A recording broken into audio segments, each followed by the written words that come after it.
Yo soy Félix Cortés Camarillo, usted está en Bucareli 1, la dirección correcta.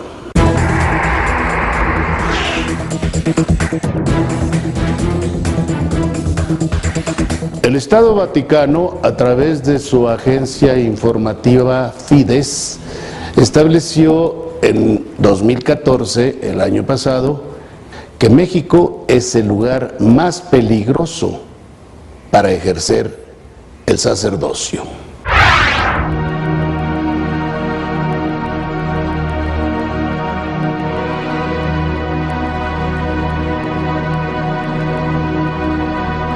Son sacerdotes, quizá una de las labores más peligrosas para su ejercicio en México, pues sus palabras y acciones incomodan cada vez más a muchos, sobre todo al crimen organizado. A ello le atribuyen las más de 500 amenazas que han recibido en los últimos 2 años, los 31 asesinatos de la última década y las violaciones, los secuestros y las extorsiones. Estudios nacionales e internacionales también lo demuestran. A inicios de enero, la agencia Fides de la Santa Sede posicionó en su lista 2014 a México como el país más peligroso del mundo para ejercer el sacerdocio. 5 religiosos asesinados en el último año, uno más que en 2013.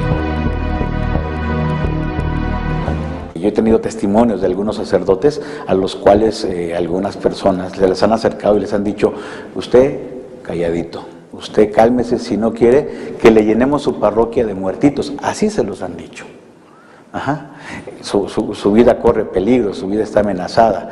¿Qué hace una persona cuando su vida está amenazada? Las cifras de CIDES en relación con nuestro país coinciden con la información dada a conocer por el Centro Católico Multimedial, en las que el estudio titulado El riesgo de ser sacerdote en México indica que la violencia en contra de clérigos ha ido a la alza, pues en los últimos 24 años se han perpetrado 47 atentados contra miembros de la Iglesia Católica, de los cuales 45 son crímenes arteros y 2 corresponden a sacerdotes que siguen en calidad de desaparecidos. Lamentablemente en este último año pues ya podemos registrar unos 47 atentados, de lo que van de 1990 a la fecha van 47 atentados contra sacerdotes y religiosos, de los cuales 45 son crímenes arteros, ¿verdad? En un resumen general podemos decir que tenemos un cardenal asesinado, 34 sacerdotes asesinados, un diácono, 3 religiosos, 5 laicos, entre los cuales se encuentra una periodista católica. El documento señala la alta peligrosidad en que viven los ministros de la Iglesia Católica en zonas como el sureste del país y particularmente en el estado de Guerrero, considerado como la entidad federativa más peligrosa para la labor de los religiosos. Y la labor pastoral de la Iglesia Católica o de cualquier otra iglesia es tejer la sociedad. Entonces es una línea de confrontación muy clara. ¿Sí? Mientras unos tratan de generar lazos de solidaridad para que una sociedad bien tejida es una sociedad que se sabe defender, los otros tratan de destejer esto.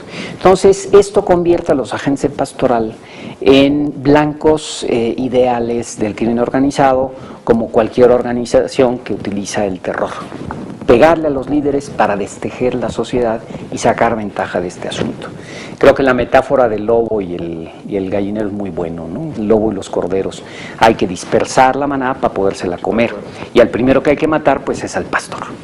Especialistas exponen que desgraciadamente las autoridades ministeriales de cada uno de los estados del país dan poco seguimiento a los casos de sacerdotes asesinados, amenazados o extorsionados y tratan de lavarse las manos, por lo que muchas de las indagatorias iniciadas hace años sobre estos asuntos no han sido resueltos.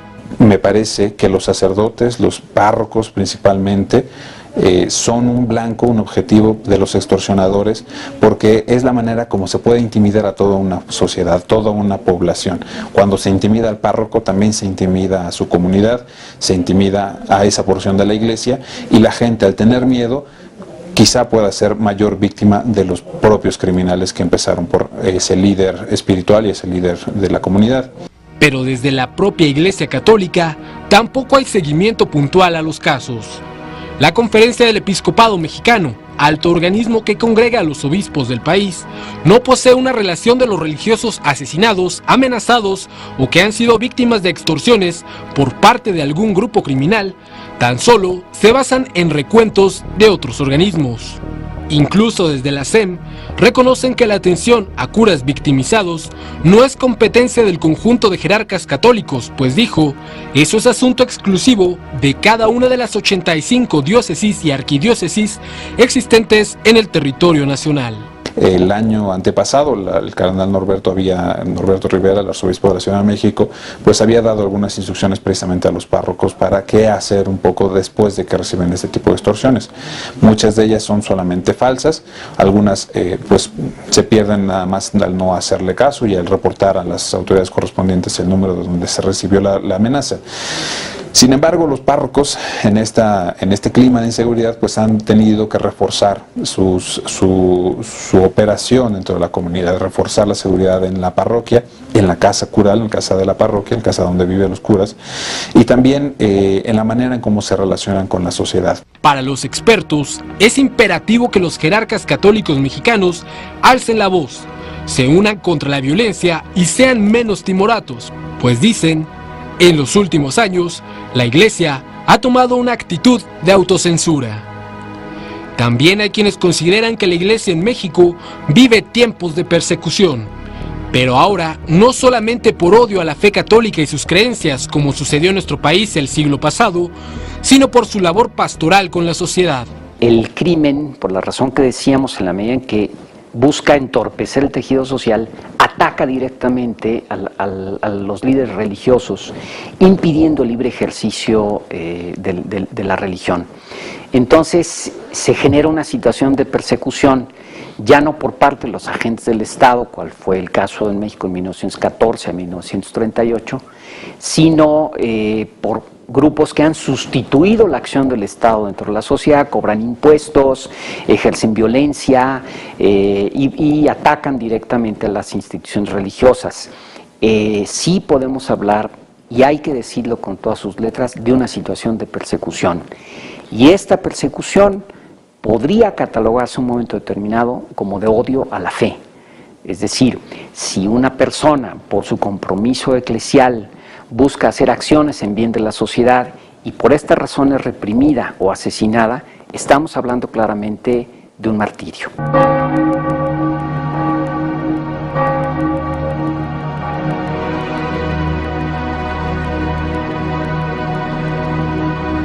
Especialistas y obispos como Alejo Zavala de Chilpancingo o Antonio González de Ciudad Victoria coinciden en que las investigaciones judiciales de numerosos asesinatos de sacerdotes hasta hoy no tienen respuesta clara y pocos, muy pocos, son esclarecidos. Dentro de un momento, ¿cuándo y cómo nos vamos a morir? Usted está en Bucareli 1, la dirección correcta.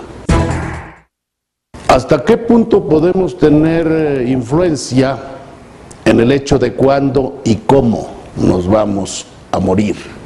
¿De qué manera van a participar en esa decisión nuestros seres queridos, nuestra familia? Hay un fenómeno que se llama decisión adelantada. De eso trata esta historia. Después de todo, la muerte es solo un síntoma de que hubo vida. Mario Benedetti. En la actualidad, la expectativa de vida en México es de 72 años para los hombres y 77 para las mujeres. Pero, ¿qué ocurre cuando uno mismo o una familia entera enfrenta la difícil decisión de mantener con vida, pero en forma artificial, a un ser querido en etapa terminal? Para mí la muerte es algo normal, ¿no? Como para cualquiera de nosotros, porque pues a lo mejor ahorita estamos y mañana ya no.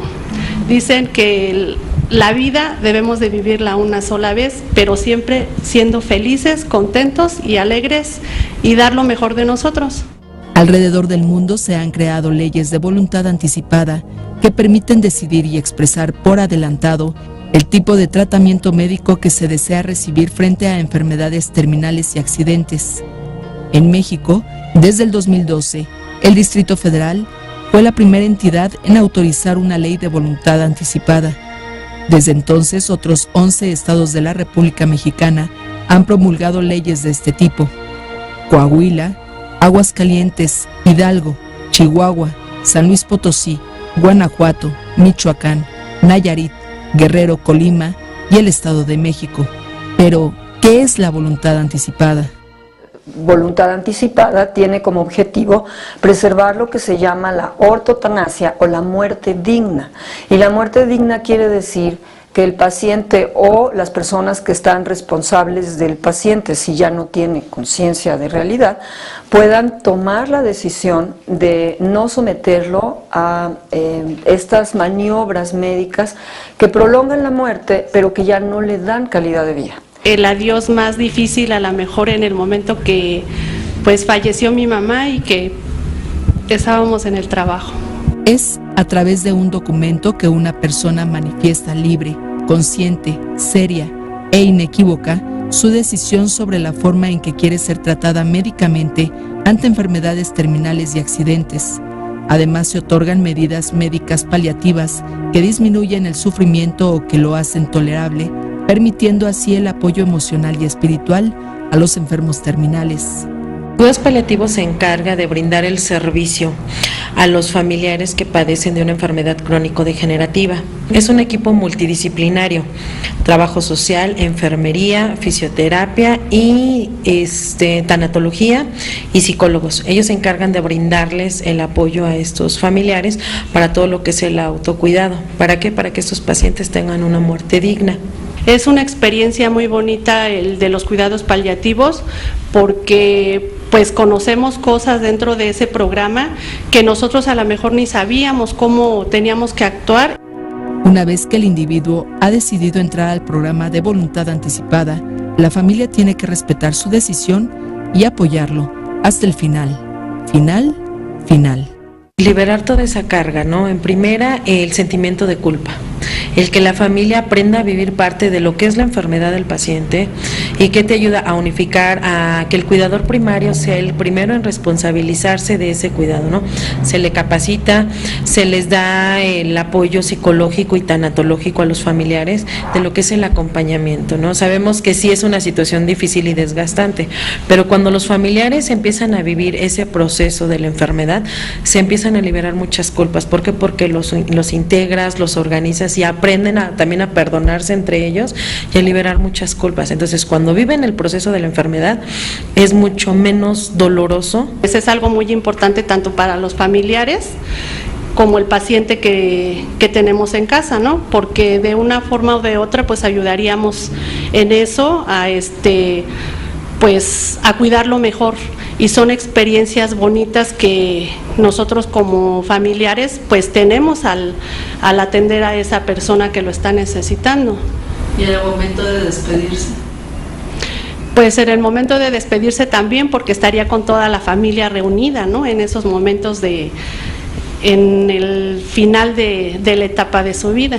Para La Razón, la muerte es un absurdo y un sinsentido, pero no deja de ser en la mayoría de los seres humanos un vacío. ¿Qué haría si a usted le dijeran que tiene una enfermedad crónica y degenerativa?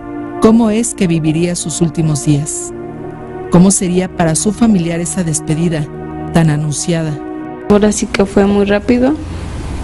La enfermedad la acabó muy rápido. Y asimilar el que ya no iba a estar y ya no la íbamos a ver, pues no es fácil para nadie. Que nos explicaron que por la enfermedad que tenía, pues no le daban mucho tiempo, estaba muy avanzada, y que fuéramos viendo con ella, que fuera arreglando sus cosas, sus pendientes. En ningún caso el documento de voluntad anticipada promueve la eutanasia, entendida como todo acto u omisión realizado por el personal médico que ocasiona la muerte de un ser humano. Las diversas leyes de voluntad anticipada han encomendado a los notarios la redacción de este documento para otorgar certeza jurídica al acto.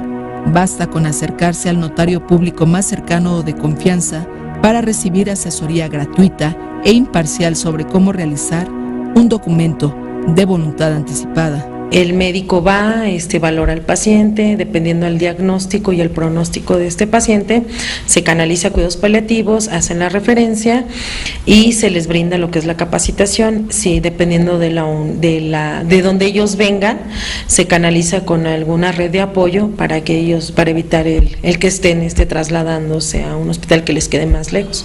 Voluntad anticipada evita el encarnizamiento terapéutico y entra a cuidados paliativos para lo que es la capacitación en el domicilio. ¿Y cuáles son los beneficios? Respaldar el derecho del paciente, permitir que familiares y el personal de salud se enfoquen en la mejor atención disponible para el paciente, disminuir costos de atención hospitalaria para el paciente y sus familiares, reducir el desgaste en familiares y cuidadores. Los familiares y cuidadores reciben información por parte del personal de salud para la correcta atención del paciente en casa. El paciente tiene la posibilidad de morir en el lugar que más le convenga, ya sea en el hospital o la casa, recibiendo la mejor atención disponible. De acuerdo con datos de la Secretaría de Salud del Distrito Federal, del 7 de enero de 2008 al 30 de abril del 2014, se han suscrito más de 3,000 documentos de voluntad anticipada en esta entidad, 65% de los cuales fueron suscritos por mujeres y 35% por hombres.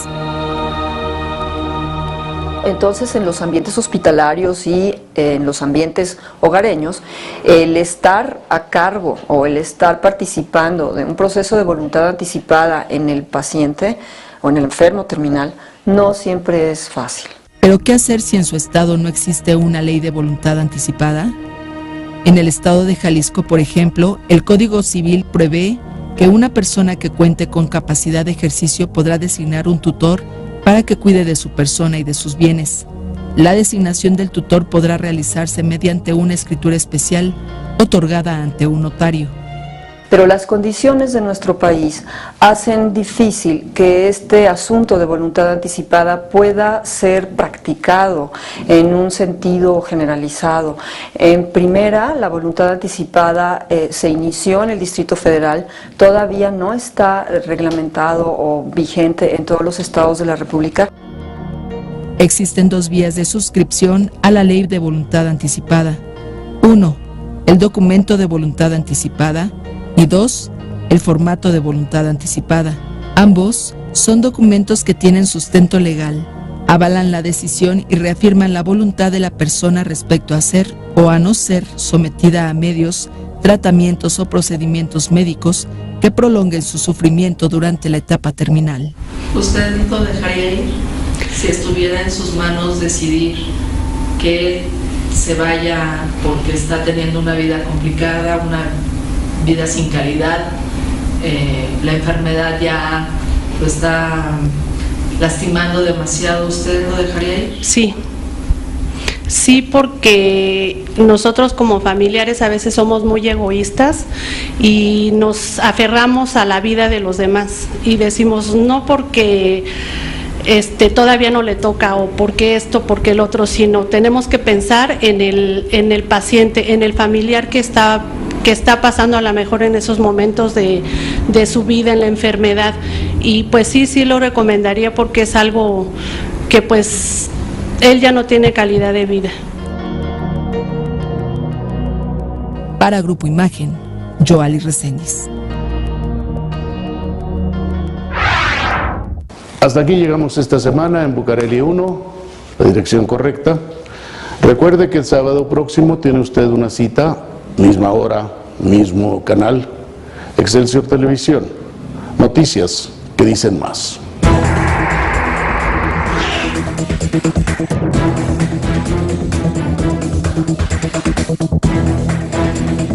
Te invitamos a seguir cuestionando la información con los siguientes videos.